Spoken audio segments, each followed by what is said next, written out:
Kom luister gerus saam na aan sy besydenhout se eervolle uitlig gedig vir die week 20 tot 27 Maart.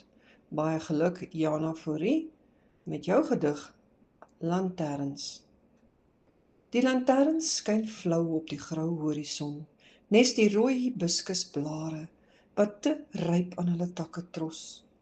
Ek pluk maar een en druk dit agter die skulp van my oor in, want jy is nie hier nie. As jy was, sou jy nou ver genoeg die walsing van my breedie kos inasem. Die drup van my opskep lepel afsoen, nes jy altyd met oorgawe sou doen. En nog 'n keer die belowe van 'n terugkom op jou lippe laat proe het. Ryk soos die smaak van wyn en winter, wat versadig in ons binnekamers lê, maar nou traan die ou reën teen die ruite. Met heimwee hier buite, waar ek kaalvoetbekers vol glashelder water vir die blomme aandra. Bak hand uit my erde kom skep, sodat onthou nie soos die kerse in die verte, ook in jou gedagtes sal verlep nie.